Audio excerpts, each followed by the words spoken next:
ओयूजे राज्य सभापति प्रसन्न महांती सभापतित्व में ओडिशार समस्त जिला ब्लॉक तहसिल देखा मिली प्रतिवाद। एही अवसर में संबलपुर जिला रेंगाली तहसिल ठारे संबलपुर जिला सांबादिक यूनियन रेंगाली ब्लॉक यूनियन तरफ प्रतिवाद दिवस पालन करा जायछि।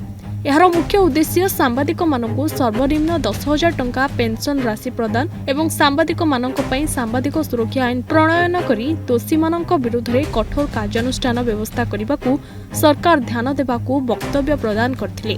एथिरे यूनियन रो जिला उपदेष्टा कमिटीर दुर्गाशंकर बाग, उपसभापति दिनेश महाना, जिला कोषाध्यक्ष हेमंत राउत, रेंगाली ब्लॉक सभापति जगन्नाथ मेहर, संपादक हिमांशु दास, मनोज मुदुली, सुनील नाथ और अन्य प्रमुख सांबादिक माने उपस्थित रहिथिले। आजिकार डेट रे देखिबाकू गले सरकार अनेक योजना करूछंती, किंतु आम सांबादिक मानक पई किछि सुविधा करू नाहंती। समस्तंकु पेंशन मिलुछि, किंतु आम सांबादिक मानकु आज पर्यंत पेंशन रो किछि सुविधा करि नाहंती। आमे दाबी करूछु जे हमको पेंशन दिया जाऊ। आउ आज हमर रेंगाली रो सांबादिक यूनियन जोटा ओयूजे रो सेति पई आमे प्रतिवाद करूछु। हमको पेंशन दिया जाऊ आउ हम सांबादिक मानकर सुरक्षा पई किछि व्यवस्था करा जाऊ। आमे सुरक्षित मानुनु निजो।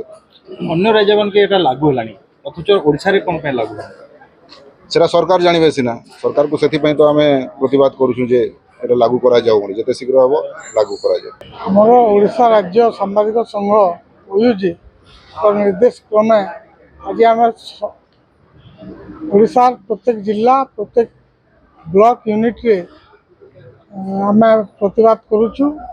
सरकार ये जो नीति सांबादिकों प्रति एक वैमात्रिक भाव पोषण कर सरकार अनेक योजना कर साधारण देखा गले सांबादिक मानक संपूर्ण भाव में अणदेखा कर बहुत दिन जातीय सांबादिक संघ तरफ राज्य संघ ओडिशा सरकार पाखरे दाबी करछि सांबादिक मानक सुरक्षा एवं से संपर्क में निर्दिष्ट बिल आने आईन तैयारी करने एवं तांकर निरापत्ता पेंशन जगाई देवाई, किंतु एते पुराना दाबी को आज पर्यंत ओडिशा सरकार अणदेखा करछंती, जहाँ आज आम से प्रतिवाद करुचु।